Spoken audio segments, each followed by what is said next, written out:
nga xamante ni moo di seen ay xeetu message ñu ngi leen di jaajëfal bu baax a baax waaye tamit ñu nekk fële ca régie ba duma leen mës a fàtte MD ci wàllum réalisation bi waaye tamit Chérif Thiam dégg naa say kàddu incha allah suba rek xam naa dinaa ko appliquer bu baax a baax waaye tamit nag kenn du Jean Michel fàttewuñu kenn ki nga xamante ni nii yaa ngi fële ca régie ba ndaxte ñoom dama koy wax à chaque fois bu liggéey bi jaaree yoon rek ñoom la ba tax na lu ñu leen sargal doyul di tàggu mbokku téléspectateurs yi di leen jox rendez-vous ba demain incha allah même heure sur la Sen TV merci beaucoup et au revoir.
fu ngeen mënti nekk ci àdduna ci suuf mbaa ci jaww ji ànd leen ak seen groupe de presse leader D-Média téléchargez l'application D-Média ci Play Store wala Apple Store ngir wéy di déglu ak seetaan seen émission en direct en VOD ci Zik FM wala Sen TV taamu leen sunu page YouTube lire seen journal Tribune ak seen site d'information actunet.net D-Média dafa bokk ci yéen D-Média sunu yëf.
Even proud.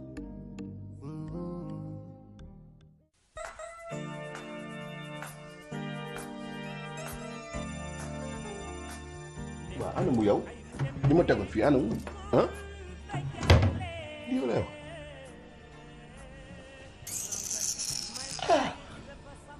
yow mooy lu xew. nga bëgg a xam lu xew. moo tax ma laaj la ko. lu xew rek ngay laajte. waaw bul yàkkamti maa ngi ñëw. xam nga la laa bëgg.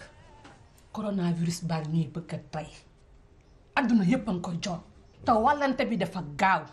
te ni muy wàllante kenn xamul. yaa ngi xëy di dégg ay cas communautaire yoo xamul fu mu jógee. yow nag da nga yor ñaari jabar. waaw. sa aawa saa bu xëyee gàddu saagam dem. xaw ma lu muy liggéey ak fu muy dem. waxuma may ndoy ma waxal ndànk kan ngay waxal ndànk yow kay yow tamit di yokku ci kaw nii. waaw kan ngay waxal ndànk nokk bi baax na kay waxal may bay doy kan ngay waxal ndànk léegi dag may waxal ndànk yow. waaw léegi waxal. ay nan ngay waxal ndànk. waxal. Ndoye léegi xam nga lan laa bëgg nga confiné wu fenn ndax confinement la ñu wax est-ce que yaa ngi dégg dama ni à partir de demain laa wax confinement bi fii ci biir kër gi damaa bëgg mu féete boor ci man ngay nekk wala si sa aawa ngay nekk man taluma ko may indil ay coronavirus ci xale bu ndaw laa yow li ngay xëy di dem grand place ba rek mbaar ma rek doy na ma sëkk man ci sa jaabante nga bëgg cee dolli sa jabat ji saa bu xëyee kàddu saagam dem nga ne yow da nga ma koy indil pour lan. ma ne. da ngay toog fii wala nga toog fee. ma ne kër gi du benn. point barre. ma ne kër gi benn restez chez vous kay on est chez nous ñun mi ngi suñu biir kër yow ñun ñoo bokk douche bi bokk waañ wi bokk lekk ndabak yëpp ñoo ko bokk ah léegi nga bëgg nag ma yem fenn ci biir kër gi yow man man dinañ ma ay loo nag ndax man dewuma fële dewuma fii ci biir kër gi laa ne yéen ñaar ngeen ne ci biir kër gi léegi nag yow tam lan nga bëgg nag ah te nga bokk ak ñun douche bi bokk ak ñun lekk yi. bokkuñu néeg de. waaw ñoo bokk kër gi bokk douche bi ngay wax mais bokkuñu néeg bi laa wax. waaw ku nekk la ngay def sa néeg yaa ko xam. man kay la muy xëy di dem di indi xaw ma ko. defal naa ko yaa ngi dégg. defuma ndànk Mbaye Ndoye wax ji dama ci nekkul di guddal di gàttal dama ne la point laa la wax néew ma la virgule néew ma la 2 points. waaw pare naa ci point à partir de demain laa wax nga xool fooy confiné wu. te loolu ci fekk da nga xam ne noonu la. corona yooyu waay coronavirus bi de. duggal ma mbir yoo fi gee lay leen nga paru mbee ngeen dëxëriñ na nga ñe na daagu daan dama ko mënul dama karametaan reewaat ma instant dinaa la boole sa bidaa aw bii dama laa suturaal lii bara daro mais yow lu sa problème waaw ndijaay waaye nen da kenn rek ñoom pro so keneen ci jàmm en day soxla woon na ma leen ñu dem si biir déet toog leen waaw en Mbaye Ndoye du sa ndijaay aw ol ñanga aw lama bokkaa seyaay waaye aw ol faama toppe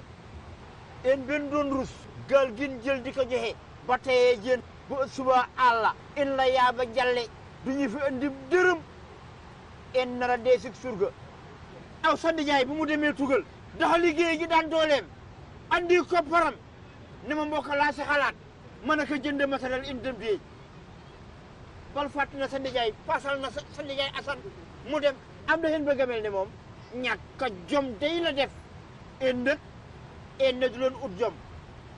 góorgóorlu leen en takk seen ndigg gaal gi war nañ kaa mën a yóbbu géej is neen géej gi dala jeexi waaye benn góorgóorluwul du leen sa am ndax nasaraan baa ngi ñëw la tibba en nag ba teyee en dem ba subaa en toog du loolu de c'est que ñoom ñaar ñëpp ku si nekk loo ko wax du ko dégg na jar in durante kur fe ngir jàpp jën non àlla da dëgër bo ba pare du mool xamul foo jën la deewee ak foo aw jën dul deewee jën moom waxaaloo ma ko nijaay parce que moom jigéen ñi rek la topp loolu moo tax ñu romb booy parce que moom laa la fekk boobu jën jógee nii daba si digga genn bi o mbaal fa mais daa romb booy gaal gi dafa war a jàppi jën de gii gaal du gaal galal nelaw de man day mag mool boo ma doon dëglu moom boo ma doon dëgg mbay waaw loo naan pata waxal lan ngeen naan pata da ngeen di jëw mbay jëwnu ah dama ñoo yedda ma ne dégguma leen ngeen ne wax àll ak jën xanaa xamoo turu nit boo ko tuddee fa nga ko tuddee te new fa jëw la bon jëw gën a gaaw xamoo ci dara waay aw mbay bàyyi loo ko waay su leen yaboo yéen yi ngeen naani ndox ci weeru koor ngeen nekk ngeen di jëw rek waaye mbay doona naan loom ndox kat ngeen naani ndox aw yàlla dana fay loo koor baax na aw or nu la wax in la te lu nu wax aw lan kaa waxal aw mbay daxa deeg war torop waaye aw ba xëyee nekk si góor ñu la ut ful la te baa demee si jigéen ñu gën cee ñàkk fayda waaye kii dafa ne nin ma ko bàyyi noonu ba jàppee say jigéen say jabar la buddi say noppaax gisab sikkam is naan Mbaye Ndoye mi waaye ndag maa ko def waaye en dëkk fas leen jom waaye negal ma jaar nii dem sax jalal faa kii mu dem yow ba mu dem naan bàyyil kii mu dem nga bëri wax ma nijaay da bare wax waaw sa nijaay yi fi dof yi mu def nag lan laa la ñëwee fekk nit ñi la wax xamulaa lan la ñëw lu yaa jëw man nijaay ba bëree sa nijaay yëf yi dof la def dama ko noonu a këdda de moo doon wàcc de dóor ko paata sa nijaay yaa ngi naa man nijaay daa bëree gémm kilifa kese la waaw nan dem booba nu mbalake ba nu naax tuur fa nu neex lekke fa nu neex naan te fa nu neex daagu takka jabar la si waay man yaa ngi ci ñaan amiin waay amiin yaa rabbal aalamiin Ndiaye Ndoye mixi nga na nga def Mbathio Ndoye ça va Ndoye ça va alhamdulilah jërëjëf waay war naa laa mun a jéggalu ndax keroog réaction bi ma def rafetul Mbathio yow Mbathio da nga dof wala lan yow Ndoye bu ma nee Ndoye maari marem Ndoye bu ma nee ngañ Ndoye dégg nga li ma la wax da ngay sotoo léegi lan nga war a joteeg Aïssatou yow dégguma la yow xale bu ndaw bu tuuti bii mu bàyyi lépp topp ma lu ma lay déglu waaw Ndiaye da nga mer kon baal ma Ndiaye baal ma bu mu amati de waaw Aïssatou daal na nga ko boo tokkanti ko dégg nga li ma la wax dégg nga waaye nag dañu yàlla indil la su doon sama sago yow kenn fii nii waaye yàlla ma jox yàlla ku mu jox nga téye indil ma xale bu ndaw bi mënuma si dara yàlla ma ko indil moo tax rek ma topp ko ci ay erreur yoo xam ne waruma ko mën a def waaye day xale rek ma day jéggalu nag na ma wax ak yow keroog Ndiaye waroo ma sax jéggul man mii maa la war a jéggul ndax man maay sa soxna loo def baax na loo wax baax na est-ce que na sa xel dal du yàgg ba ma nga fekk ma ak sa soxna si ñuy wax bu soobee yàlla nañ ko jàppee xale kon war nañ kaa mën a jéggal te man dinaa ko boot doo dox ba fekk ma max moom incha allah man de gëm naa ne di nga ko boot ndax yow lu baax duma bett mu ngi ci yow fan yi nag maag moom jàppante nañ jàppante bu metti ci mbirum feebaru coronavirus bi li ma doon wax daal naan ma weer bi comme weeru corona la naa seet fenn daal tànn fa toog ci yow wala toog ci moom ma ne ko nag du yaa may tànnal man waaw dañu ne rester chez vous waaw man ici chez moi alors sax man su ma ko defee su ma féetewoo boor yow loo may wax Ndiaye du ma la wax dara du ma la ko wax dañ kaa fekk si li mu bëgg bu fekkente ne loolu rek mooy tax jàmm am ci kër gii man de nangu naa nga féete ak moom maax yow yàgg nag man comprendre naa de ma amee fukki at ak ñeent nga ma jël ba tey mosoo maa wax lu ñaaw mosoo ma ko def man tamit kasaalik comme loolu mooy indi jàmm ci kër gi man nangu naa Mbathio de sa tarwu yi de mat na xam naa ne gor dëgg nga ndax ku la jàpp gor ku la bàyyi gor yow gor dëgg nga te sama kër gi nangul nga ma lu ne jigéen nag balaa muy baax mu nangu liggéey amul njëriñ ndey ju liggéey amul njëriñ ndey ju nangu moo am njëriñ ndax ndey ju nangu bu jurul wàlliw kenn du jur wàlliw ma lay dénku ndax baax boo ko amee mu nekk sa biir kër xamoo kañ la xamoo fan la xamoo nan la danga koy dénk waa daagu daan jàppale ñi woon ndangaañ ya bare astafurlah dama juum ay saaka ya bare Even proud.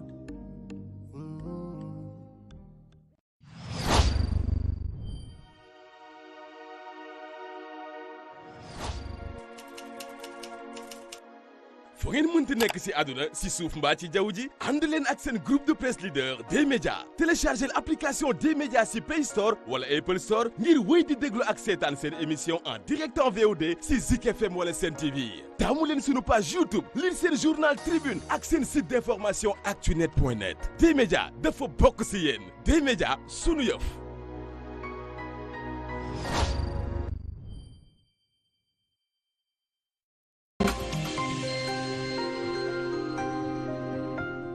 bés fii ci Sen TV seetaan seen émission Grand Plateau ànd si ak Soclean détergent bi africain yëpp d'accord ni moo fi mën Express Café pur café brésilien le goût du bonheur ak Monlait meewu nag pire Monlait c'est la vie ak Wizall Money yónneel te jot xaalis fépp ci Sénégal CO eau minérale légère au goût naturel CO ak a neex te oyof essayez ko rek Sen TV ak ay partenaire am ñoo leen di wax Ramadan Mubarak.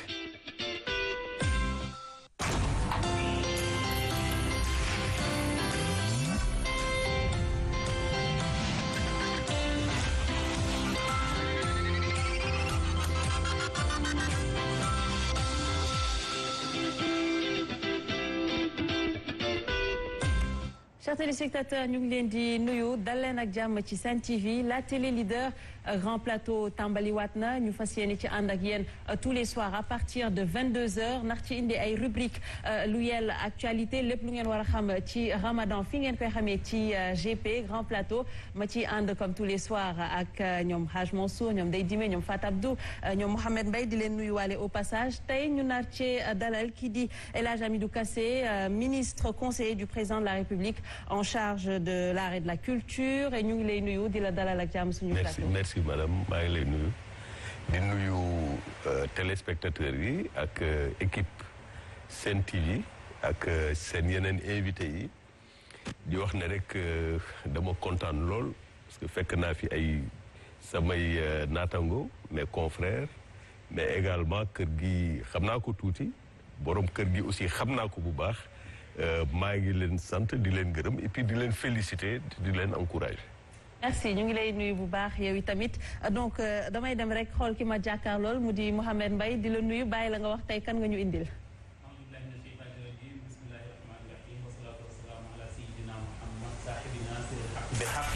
طلعت الحق بالحق من الحق إلى الحق حق حقائق والحق حقه ولا حق يحق بحقه وعلى آله وصحبه ومن تبع الهدى بهدي إلى يوم الدين tey indil naa la keneen ci gaa yi yonent bi sallallahu alayhi wa sallam waaye santam rek mooy catam muy Mamadou Mboub gaa yi min nañ ko lool ci yonent bi sallallahu alayhi wa sallam ne laay ca tey kooku laa leen di kon tey daal nan nañ am high level ah incha allah dina yéeg ci kaw incha allah Dey Dime na nga def baax a baax naka koor gi koor gaa ngi nii rek Dey Dime tey gis naa la ci ndogu bi tuuti rek laa lekk ma lay nuyu bu baax a baax di nuyu waa plateau bi yëpp di nuyu monsieur le ministre am mbégte dalal ko nuyu tamit téléspectateurs yëpp. mais Fatou Abdou tey tu es très loin de moi mais bon on est obligé de respecter les mesures. bien sûr et on a très bien respecté la distanciation maanaam distance bi gis nga ko ni mu yaatu ak plateau bi di nuyu doyen di nuyu El Hadji Amidou Kassé di sunu confrère di nuyu également ñëpp ñi nga xam ne ñi ngi ak ñoom ci plateau bi di nuyu nag ki nga xam ne moom la ñu indil tey muy sëñ bi Mboup ci li nga xam ne moom moo ñeel tagg Rasulullah sallallahu alayhi wa sallam. am na solo lool Nana ñu ngi lay nuyu.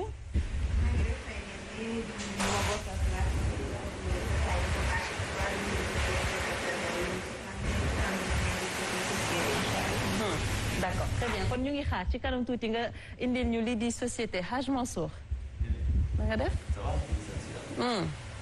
di nuyu bu baax koor gi dafa metti woon da nga xaw a sedd de. waaw man ndogu naan bisaab bu xaw a takku maa ngi nuyu suñu mag suñu kilifa Hadj Amidou Kassé vraiment moom bu ñu toogee moom dañuy suñu xel dafay dal quoi parce que li mu xàll ci yoon bi bëri na lool monsieur le ministre donc ñu ngi am mbégte lool bokk yow plateau ñu ngi nuyu suñu soppi bi Modou Mboup nga xam ni moom vraiment ba ma ko fekkee muy siggil mag ñi ca mun naa defoon naa ne foofu kenn du fa toog di yëkkati xasida mais dama jékki-jékki gis ko mu dar benn place bu mag gars yi ñu mujj ñëpp yow ko ñu mujj mun naa gépp soppaliku sénégalais quoi vraiment courage boobu ak pas-pas boobu ñàkk complexe ji kanamu naar yi vraiment mbégtale ci man ñu ngi lay nuyu bu baax nuyu ñi seetaan yëpp di nuyu sama doomu de oustaz Mohamed Mbaye am na solo Haj Mansour ñu ngi lay jaajëfal bu baax a baax mais comme ni ñu koy defee grand plateau bi ñu tàmbalee ba tey l'actualité reste dominée par le coronavirus donc dañuy dem juste jëli le point du jour ànd ci ak kii di Mohamed Diop donc c'est tout de suite Mouhamed nuyu nañ la tey lan moo gën a fës ci actualité bi. fay naa la Néné di nuyu waa plateau yëpp di nuyu monsieur le ministre El Hadji Amadou Kassé Fatou nag dafa ndogu tey lu ëpp moo tax nemm lay def. diiru plateau bi yëpp del xool nemm lay def. ndogu lay bëri ay ca comme d'habitude ñu dem comme tous les jours ñu def ko. dem jëli ji point du jour ak le ministère de la santé on a les chiffres waaye comme ni ñu ko tàmmalee téléspectateurs yi rek dañuy dem seetaani le point du jour tey rek ki ñu ko defal mooy directrice générale bu santé publique di présidente également comité national gestion des épidémies di docteur Marie Khemesse Ngom Ndiaye su ko defee bu ñu dëktalee loolee ba noppi point bi ñu daal di dikk nag daal di mën a commenter allez c'est tout de suite. ci juróom-benni téeméer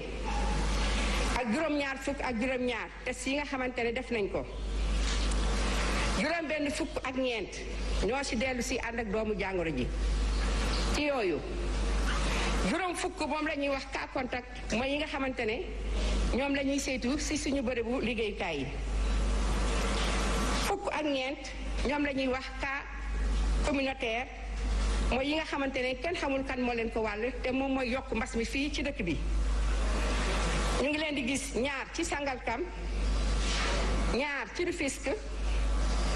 benn ci Grand Médine juróom benn ci Touba benn ci Thiès benn ci Sédhiou ak benn ci Mbacké moom la yàlla moom démb am nañ benn patient boo xamante ne moom génn na ci lim bi nga xamante ne moom la ñu hospitalisé ci bërëbu fajukaay yi moom biñ ko saytoo amatul doomu jàngoro ji wër na am nañu nag benn cas grave ci suñu service u réanimation yi ñi nga xamante ne ñoo fa tëdd feebar seen wér-gu-yaram mu ngi ànd ak tan bi nga xamante ne mbas bi ñu Covid 19 dugg na Sénégal ba léegi ñu ngi toll si juróom-ñaar téeméer ak fanweer ak juróom-benn yi nga xamante ne ñu am doomu jàngoro ji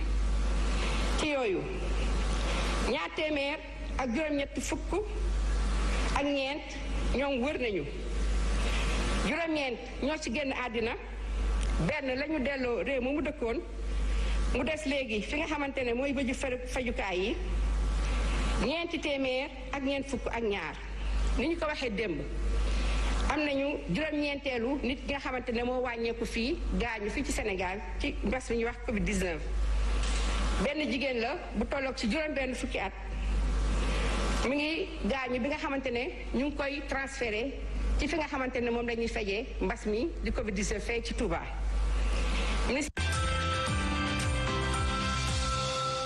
ayca mi ngi noonee ñoo ko déggandoon mu nekkoon Marie Khemesse Ngom Ndiaye doon ñu defal situation wu bés bi tey par rapport ak mbas moomee di coronavirus ni mu ko waxee ne ci juróom-benni téeméer ak juróom-ñaar fukk ak juróom-ñaar ci ay tests ñu def muy 677 tests alors gis nañu ne daanaka gis nañu ne am nañu ci juróom-benn fukk ak ñeent muy 64 cas yu ci ñëw positif juróom fukk yi ay cas contact suivi la muy ay cas wàllante 14 cas communautaire tey nag dafa gën a yokk cas communautaire yi ñu ngi ci takk fukk ak ñeent ci ay cas communautaire ñu daal di koy séddale ci ñaar Sangalkam ni mu ko waxee ñaar ci Rufisque benn ca Grand Médine juróom benn yi ca Touba Mbacké benn ba Thiès ak benn bi ca Sédhiou Goulet Sédhiou di am justement cas bu mel noonu xam naa dinañ ci ñëw gën ko yaatal ak itam benn ca Mbacké également ak benn ci mooy femme bi nga xam te moom moo décédé ni mu ko waxee à Touba ni ki démb donc booy xool bu ñu koy xayma tey itam gis nañu ne am nañu. justement ci loolu Mouhamed il faudrait que ñu xool ak monsieur le ministre parce que quand même on parle de cas de contamination yoo xamante ne ñu ngi augmenter de jour en jour semaine bi on va parler en moyenne de 10% gis nañ ko c'est quand même inquiétant ce qui se passe actuellement au Sénégal. Oui. En fait, c'est, je vous remercie. C'est très inquiétant. xam nga mbir mi dafa toll fi nga xam ne ñëpp a ci war a réfléchir. Responsabilité collective la d'accord maanaam ñëpp la concerné mais kenn ci ñun war na xalaat bu baax li xew surtout période bi depuis 3 jours au moins surtout li jëm ci cas communautaire yi ñi nga xam ne dañuy dox feebar xamuñu kan moo leen wàll ñoom ci seen bopp di wàll ñeneen ainsi de suite c'est ça le danger aujourd'hui et c'est ça la source d'inquiétude ràññee nañu également d'après li ministère bi expliqué démb wala barke démb que ces cas communautaires là ci marché yi la lu ci gën a bari ci marché yi la marché yi nag problème la parce que man il m'arrive quelquefois def le tour Dakar ba banlieue di xool di observer mais li may ràññeeku mooy ne nit ñi ñu ngi sol seeni masque mais xam nga masque rek doyul am na aussi distanciation sociale âge Mansour il faut nga dimbale ma ci distanciation bi dandante comme ni ñu ko defee fii ci plateau exactement parce que et puis en plus da ngay gis ay nit am seeni masque teg ko au lieu ñu sol ko fii lañ koy teg wala ñu teg ko seen bopp di waxante dañu foog ne booy wax ak nit ki il faut nga dindi masque bi boobu benn la beneen bi masque rek doyul même boo ko soloon non seulement dendante n'est-ce pas bi dafa war a répondre aux normes mais également dañu ne da nga war a raxas say loxo saa yu ne wala nga utiliser gel hydroalcoolique beneen bi également mooy boo amul dara li ngay def ci biti nga des kër ga donc dafa am ay mesures beaucoup de mesures moo tax ma gëm ne tey dañu war a yokk sensibilisation bi wax naa ko démb ci RTS yokk sensibilisation bi surtout ci marché yi ak gox yi nga xam ne cas communautaires yi ñu ngi fay commencer bari du ma tudd benn gox mais am na ay gox yi nga xam ne cas communautaires yi ñu ngi law te yooyu c'est un grand danger. Très bien. C'est un grand danger d'autant plus que am na suñuy mbokk transporteurs yi borom ay Jakarta ak ay camions et cetera yi nga xam ne dañuy jël nit par exemple bi gox xamuñu ndax dafa feebar wala feebarul yóbbu ko feneen comme keroog à Tivaouane donc yooyu aussi citoyen ci boppam c'est vrai que ku nekk bëgg na liggéey am ci dara mais chaque citoyen doit prendre conscience que ne am na ay actes yi muy poser c'est le danger pour toute la communauté. te dinañ ci ñëwaat mu gën a yaatu avant Mouhamed ma lay jox ñuy dem nga wax ñu ban localité lañ jëm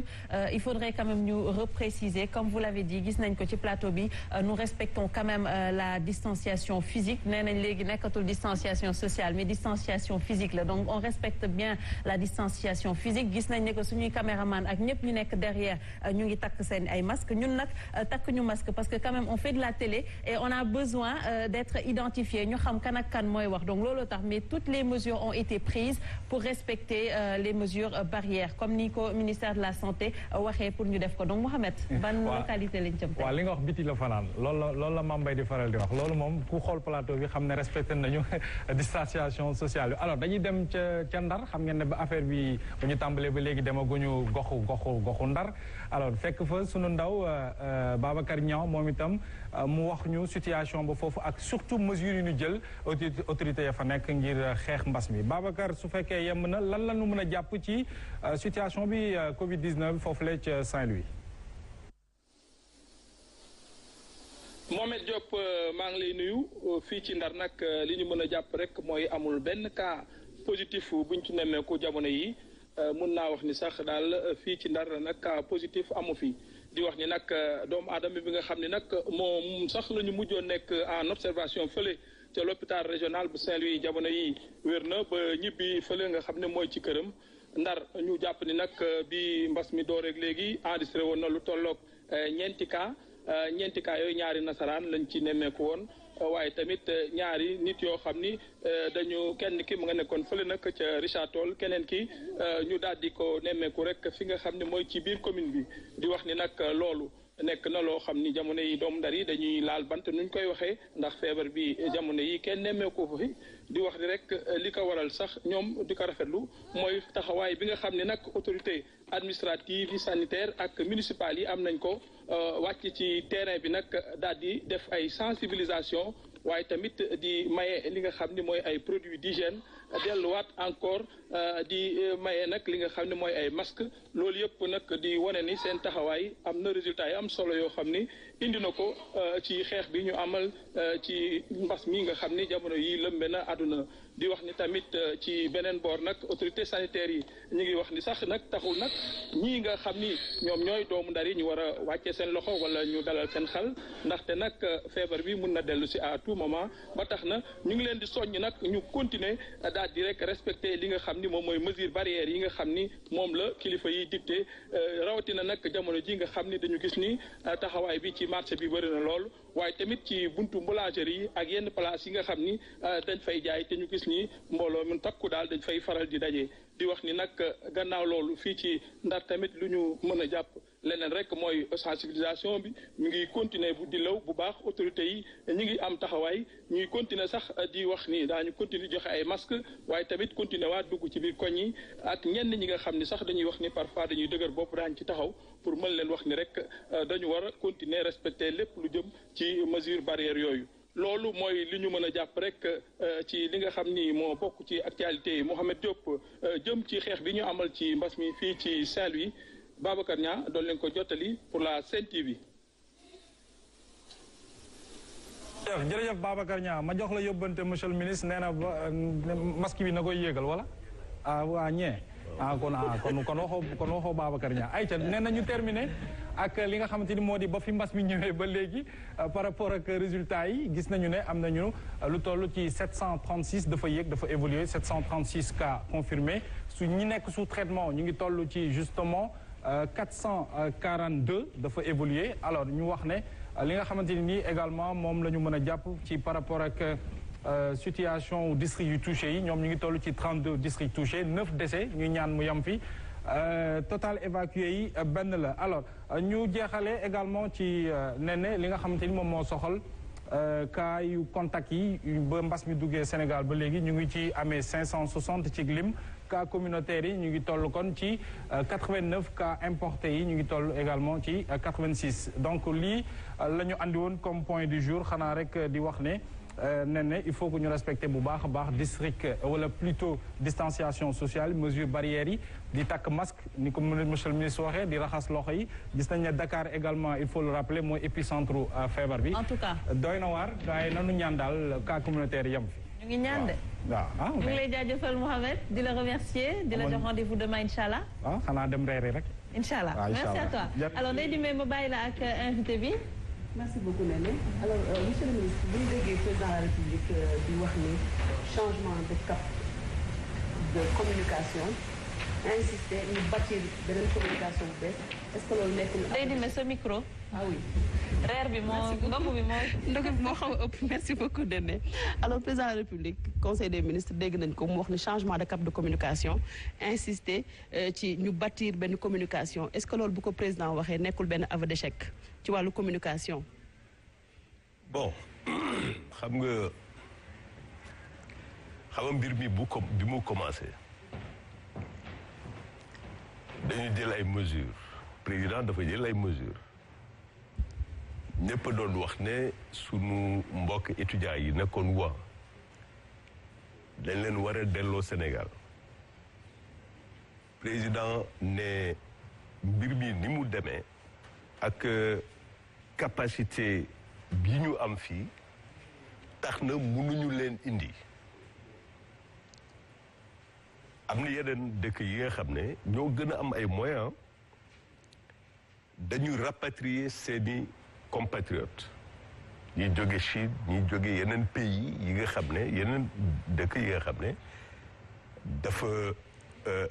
mbas mi dafa lawoon mais pays yooyu aujourd'hui ils sont à plus de 55 000 décès ñenn ñi ñu ngi ay 30 000 décès ñeneen ñi ainsi de suite xam nga loolu kon affaire bi avant muy nekk communication décision la d'abord nguur dafa war a am capacité de décision parce que loo gis rek décision la xam nga même sa biir kër am na li nga xam ne du affaire communication affaire décision la c'est-à-dire da nga war a wax ne affaire bi nii lay demee et puis noonu lay demee ça la capacité de décision mais boo toogee nit ñi ku nekk indi sa xalaat rapatrier pas rapatrier consort ngay yox yi ba affaire bi egg à un certain niveau te jëluloo décision daf lay toroxal ça crée le désastre. mais gisoon tamit décision yi bokk na ci xool ni ñuy waxee askan wi ngir ñu moytu feebar bi. non xam nga boo seetee dama lay expliquer mooy li tubaab di woowee monter en puissance c'est-à-dire jël décision tey ensuite mbas mi bu évoluer maanaam bu amee yeneen anam nga yëkkati décision yi ainsi de suite xam nga président jógul rek ne dañu tëj ay daara wala ay jàkk jógul wax ko mais dafa am stratégie négociation maanaam waxtaan ak nit ñi kilifa diine yi jullit yi chrétien yi ñëpp la ñu waxtaanal pour justement mën a jël décision bi nga xam ne c'est supportable pour tous les citoyens donc loolu la léegi gis nga communication da ngay am na li ñuy wax lii tey moo gën a principal maanaam jàmp ñu def ko ëllëg situation bi changé nga adapté communication bi xam nga au début amoo woon cas communautaire cas importé moo amoon ñu communiquer ci cas importé yooyu ba pare jël ci décision fermeture de frontières xam nga boobu communication mais léegi jàll na parce qu'il y a plus de cas communautaires donc dootoo communiquer ci ay mbiru cas importé alors ensuite mu am ay cas contact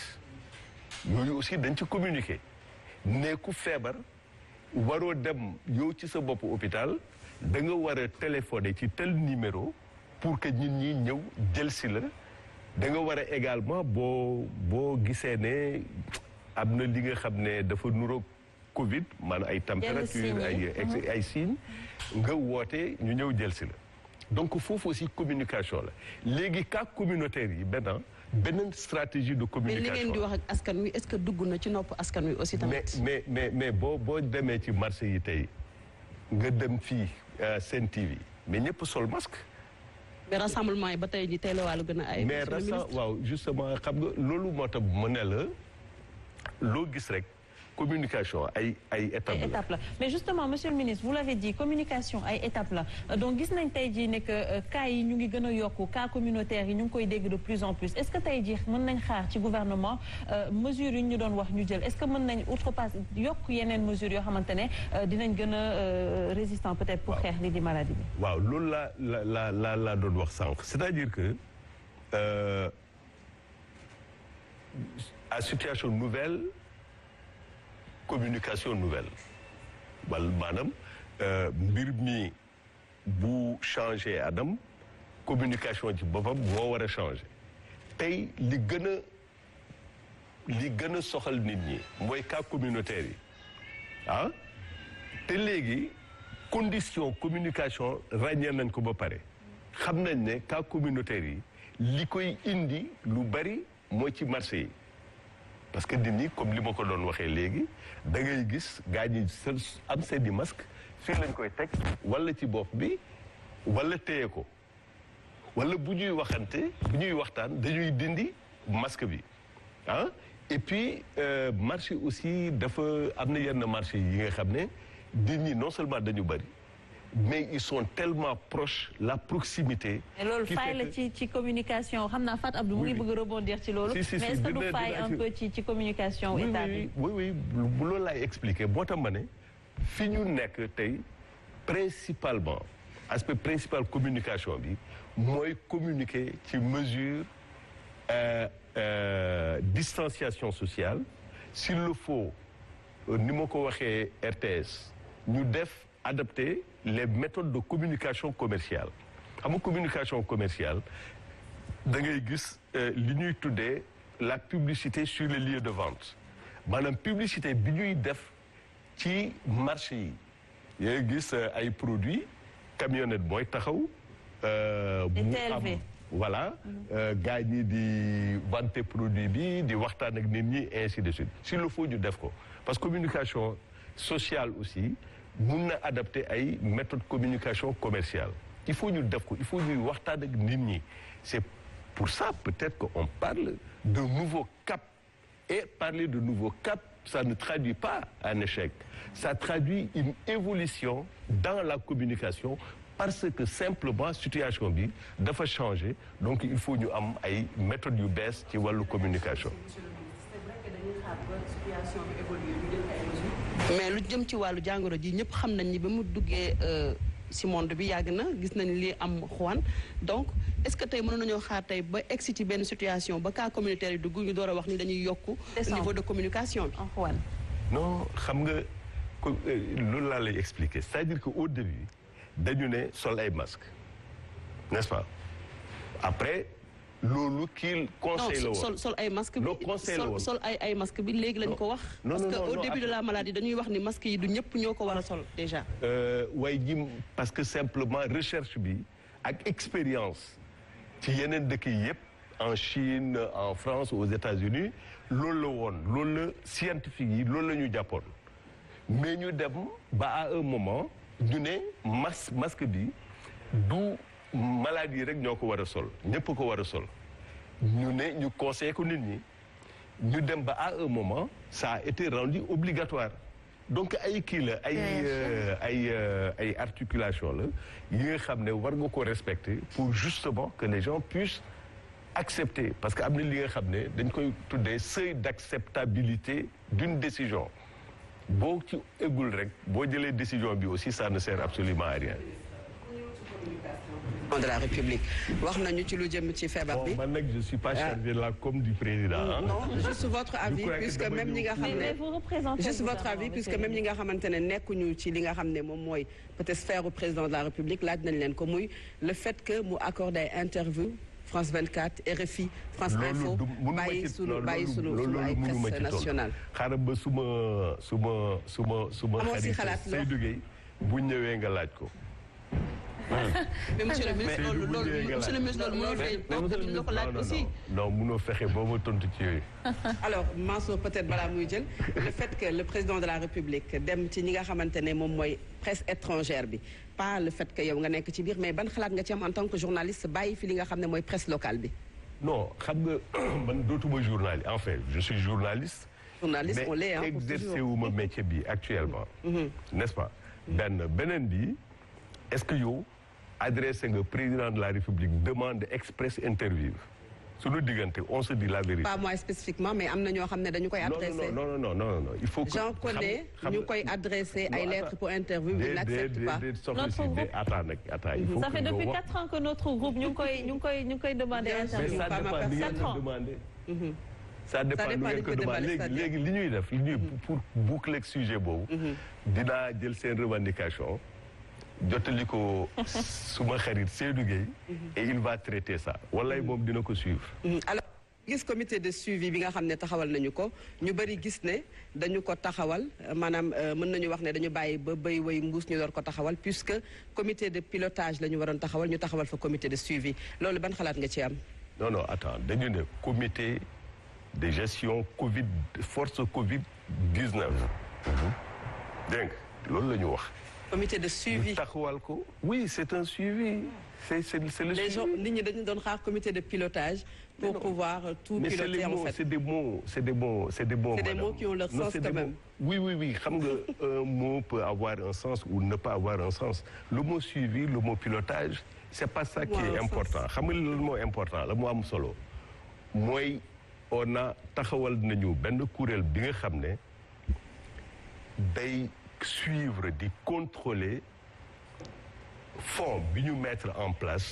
maanaam 1000 milliards li ngay wax par exemple distribution vivres yi mais ça c'est sur 1000 milliards c'est 69 milliards n'est-ce pas donc c'est pas le plus important et comité bi non seulement dañuy suivre loolu mais également dañuy suivre la mise en œuvre parce qu'il s'agit de mise en œuvre moo tax ma ne c'est pas les mots qui importent. Ce qui importe c'est les missions de ce comité-là. Comité bi taxawal nañ ko ça assure d'abord dina tax ba toutes les composantes de la nation bokk ci xam li comité bi di def n'est-ce pas comité bi c'est dirigé par un officier un haut officier de l'armée sénégalaise te ba léegi je n'ai pas vu un seuil de contestation de ces choix-là donc en fait xam nga man je suis positif c'est-à-dire kenn du ma dégg ci émission ay polémique et cetera tu vois parce que loo gis rek situation boo gis am na li nga xam ne c'est fondamental te aujourd'hui ce qui est fondamental mooy li ñu doon wax léegi le nombre de personnes atteintes par le virus. ñu ci déggee turu Aliou Sall quand même loolu seuil de contestation la dans cette affaire puisque ñu bari xaaruñu woon Aliou Sall bokk ci ñi nga xam ne ñoom ñooy bokk ci boobu. non dans une affaire franchement bu dee loolu moom du ma participer émission bi. parce que dinañ ci gën a yaatal c'est pas le débat moi je suis pas là pour ça. très bien alors man nekkuma fi pour défendre nit wala non dama foo ne dañuy waxtaan ci mbas mi ñu jéem a xool ensemble parce que ça nous concerne nous tous. tout à fait les solutions pour que sunu réew. mën a traverser cette épreuve-là mais bon si c'est des trucs de personnes. moi alors ñu jox peut-être Hadj Mansour très rapidement avant ñuy dem ci Khady Colonel. bon xam naa question lay nekk mais juste ak sama intervention. parce que ci début bi El Hadj dafa wax ni dina toll foo xam ne décision ngay jël par exemple mooy bi muy commencé Wuhan ak suñu 13 étudiants yi fa nekkoon ñu doon wax dañu leen di dellu aussi du ñu leen di dellu si donc président dafa jël décision boo xam ne Sénégal yëpp dañu ci àndoon ñëpp dañu applaudiroon. mais li ci indiwaat déception après mooy bu ñu nee amuñu motuwaay yu ñu indee suñu étudiants yi nekk Wuhan au moment où mënuñ jël décision pour introduire plus de 100 touristes français yu ñëw wàcc Cap Skirring te ñooñu bi ñu ñëwee xam nga bi ñu fi defee après 2 semaines remarqué nañ ci ñoom am nañu feebar di feeñ na ci ñoom plus benn français moo ko fi indi deuxième cas bi français la troisième bi française parce que benn couple la woon après donc ñu ni amuñu ay motuwaay pour mën a indi suñu ay doom parce que duñu leen mën a am fu ñu leen ber wopp ji mun na tas te mënuñu tëj suñu ay frontières wala ñu mettre en quarantaine ñi jógee pays yi nga xam ne am na Covid 19 bi te fekk boobu décision wadd na ba noppi waaye léegi kilifa bu jëlee décision ba noppi après décision bi yëpp daanaka amul benn résultat bu baax échec lañ koy woowee parce que boo seetee Covid 19 bi commencé Sénégal ba léegi ci suba maa ngi tooñ di ko wax ni bu fekkee ñaari mbër yi bëre ñu songoo fukki yoon te saa bu ñu songoowee yow da ngay génn ak sa nàcc donc ni ngay songee baaxul il est temps ñu changer est-ce que communication la moi je pense du communication mais décision bi foofu la échec bi amee décision yi ba ci même takk masque yi sax décision la boo xamante ni bi est-ce que dinañ ci am ndam sànq yaa ngi joxe exemple da ngay gis ko takk masque après di wax ak yow dindi ko parce que tàmmuñu ko parce que waxuñu leen sax lan moo tax ñuy takk masque xamuñu lan moo tax ñuy takk masque ci côté discipline ci côté comportement ak yeneen bi ci des dañuy waxtaan ak kilifa yi diine yi ñu juboo ci tëj jàkka yi ñu juboo ci ñu tëj daara yi ñu juboo ci dootul am ngénte dootul am dëj mais moment boobu tëjuñu marché yi tëjuñu supermarché yi te xam nañu ni ñiy fréquenté marché yi par jour mu ëpp ñiy fréquenté jàkka yi benn comportement bi ngay am booy dem ci jàkka ji moo gën a civilisé comportement bi ngay am booy dem marché imam bi ngay fekk ci jàkka ji moo gën a correct moment bi ngay fekk ci jàkka ji que commerçant bi ngay fekk ci boutique am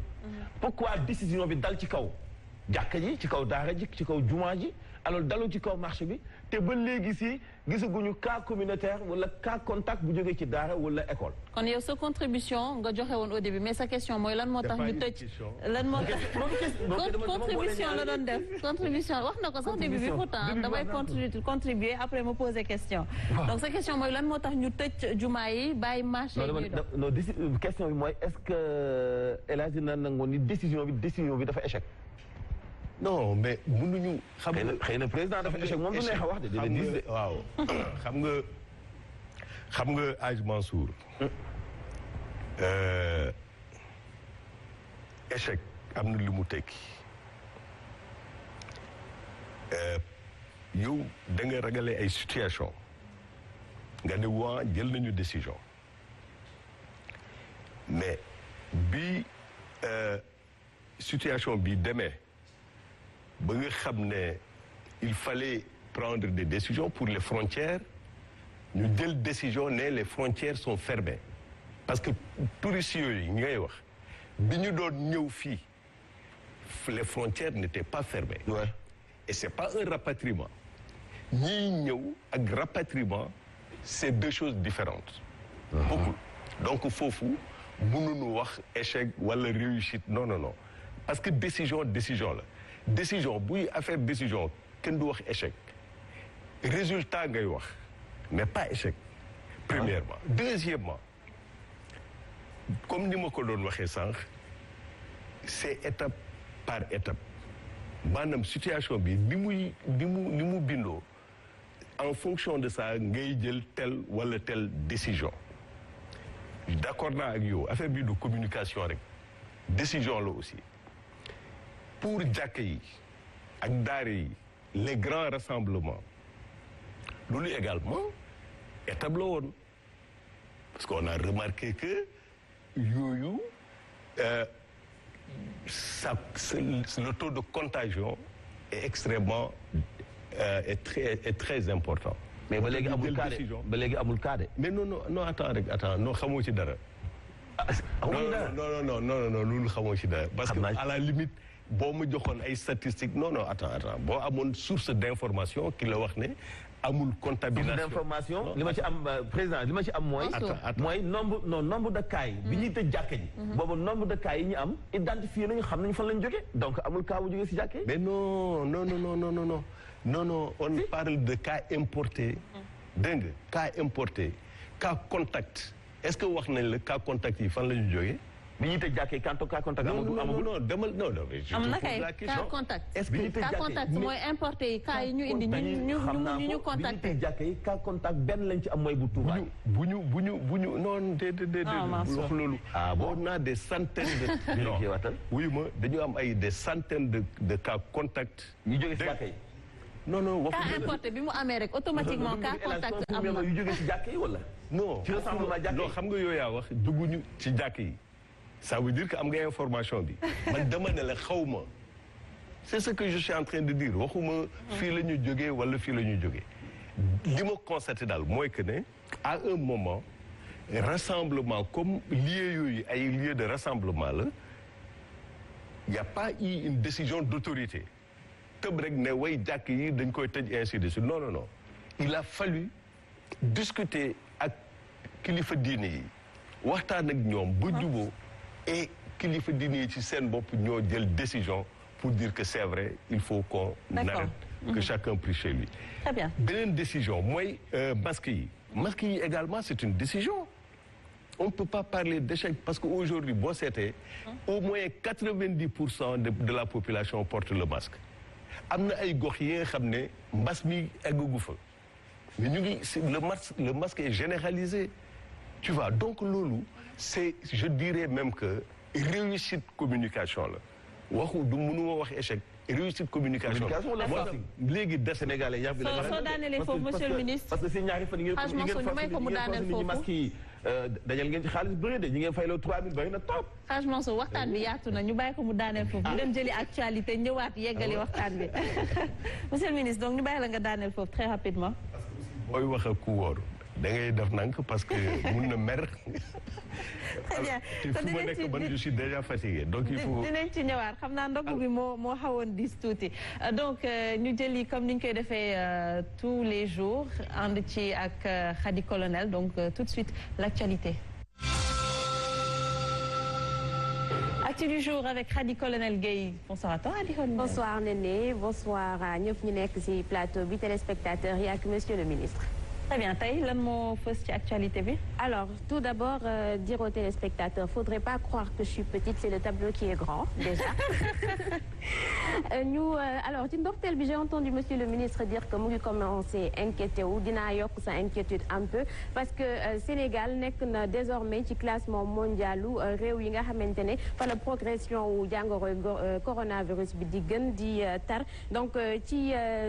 rang bi ci 10 on est 9e donc Sénégal Sénégal mooy ci ordre mondial bi 9e pays bi nga xamante ne contamination bi progression bi dafay dem ci anam bu jéggi dayoo et vous l'avez sûrement remarqué ci jamono ji bés bu nekk dañuy am téeméeri test boo xamante ne jël nañu ko 10 yi dañuy revenir positif nee ce qui signifie que kon 10% moom la ñuy am comme taux journalier mu nekkoon scénario boo xamante ne peut-être on l'imaginait pas semaine yi nga xamante ne moom la ñu weesu on disait que taux de guérison bi dafa baax ba àdduna bi yëpp ñu ñuy applaudir maintenant ñu dem ba nga xamante ne nombre de cas yi ñu nekk di traité ñoom ñoo ëpp fuuf nombre de personnes yi nga xamante ne ñoom la ñu faj ba ñu wér et cela fait dire aux experts même que fii ak semaine prochaine boo moytuwul réew Sénégal dinañu egg ci 1200 cas c'est un chiffre c'est ce qui est grave semaine yi nga xamante ne ci la ñu jëm kon boo moyul également bu ñu yeggee fii ak un mois mën nañu dem ba 10 000 cas est-ce qu'on est capable de soutenir cela bu ñu sukkandikoo surtout ci kàddu yi tukkee ci représentante OMS fii ci Dakar moom mu ngi xamle ni soo moyul ñun dinañu am ay problème jëm ci lal yi nga xamante ne ci la ñuy teg malade yi am jàngoroy coronavirus loolu la daal di xamle ndax pour l'instant 62% donc la ñu ci jot a utiliser mais bu yëf yi di law dinañu am problème denc leen ci yooyu les bërëb nga xamante ne fa lañ leen di fajee ba boo moytul ñu ci bari ci ñoom dinañ leen prise en charge extra hospitalière moom la ñu nar a am maanaam mën nañu leen wax ñu toog seeni ay kër ñu jéem a ut pexe yoo xamante ne noonu la ñu leen di jëlee en charge alors leneen loo xamante ne également mën nañu ko wax muy lu positif bon ce qui est négatif c'est que Ngor ginnaaw bi ñu amee ñaari ay cas psychose bi commencé fa installé wu askan ba fa yeewoo commencé tiit ñi fa nekk ay fajkat ñoom ñu ngi jéem a rassurer waaye di ñaax population bi également ñu sóob si seen loxo jàppale leen ba nga xamante ne li ni mel dinañu ko arrêté naka noonu kon le jeune yi nekk foofu daal di jël yëf yi ci seen loxo daal di fay installé ay comité de veille ngir ñu mën a saytu di contrôler dugg bi ak génn bi bu ko defee kenn xëy na du fa dugg di leen wàll jàngoro bi alors li nekk ci tableau bi Mambé dina ci ñëw tout à l'heure mais on en parlait fan yi ñu weesu yëpp mooy boulangerie yi nga xam ne bi weeru koor bi tàmbalee ba tey dafay fees dell donc ministre bi ñu denk wàllu commerce ak boulanger yi démb amaloon nañu ab réunion ci tukkee mooy ni que jël nañu décision que dinañu installer ay cantines ci koñ yi est-ce une bonne idée sachant que boo tegee cantine yi dëkk ci koñ bi également dinañ regrouper wu encore on verra mais en tout cas am na beneen système également bu ñu commencé boobu ñenn ñi commencé nañu ko moo di ay livraison boo wootee ci boulangerie bi wax leen combien de kilos de pain nga soxla ñu mën la ko indil voilà. Khady même chose la ñu remarqué encore tey ci lundi bi gis nañ ko bi ñu doon waaj a ndogu boulangerie yi nu ko gisee pâtisserie yi noonu la feesee rang bi yokku na même chose et même pratique yi ñoo ñëwaat encore aujourd'hui. Exactement c'est des en fait on va dire jàngoro buy indiwaat ay monsieur le ministre disait tout à l'heure à Mansour qu'il faut pas parler d'échec donc moi je vais dire que peut-être c'est résultat bu négatif la dogal bi ñu jël comme quoi duñu jaayati ci boutique bi nit yi di dem ci boulangerie yi fees fa dellu mu nekk rassemblement et j'ai peur comme je l'ai dit tout à l'heure que bu ñu defee ay cantines ci koñ yi ku ne xam na ni sénégalais dafa bëgg mburu bu tàng donc doo xaar heure boo xamante ne kenn rekk fa nga dem sax tout le monde va y aller en même temps donc fermons les boulangeries encore en tout cas donc li nga ñu indiloon tey Khady Kollé voilà lii laa indi woon tey jox leen rendez-vous demain inchallah. C'est pas toi, yow yaa petite mais c'est le tableau qui est grand hein, comme tu as dit. Exactement. Alors justement dañuy dellu ci monsieur le ministre parce que li nga wax dafa am solo ñu ngi dénombrer une augmentation journalière de 10% ñi ci xarañ def ay projections def ay statistiques ne que suñu yeggee peut-être dans une semaine on parlera de 1200 cas dans un mois on peut parler de 10 000 cas nga wax ko tout à l'heure suñu jël ay décisions dañuy jël ay décisions yu graduelles yoo xamante ne état bi fu mu toll tey jii ci contamination yi foofu la ñuy jëlee décision est-ce que mën nañ xaar monsieur le ministre vu que cas yi ñu ngi yokku confinement ñu ngi ko doon agité mais est-ce que mën nañ xalaat ne que président de la République dina jël dogal jëmale ko ci confinement même bu dul confinement général mu nekk confinement circonscrit. waaw loolu moom mbiru stratégie la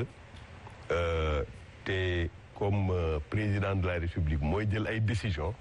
xawma exactement ban décision lay jël mais man ci suma xalaat am na ay mesures yi nga xam ne c'est des mesures adaptées am na ay gox cas communautaires yi dafa fees dafa bari donc il faut booy confiner aussi nga différencier confinement différencié ngay def. gis ko Mbour ak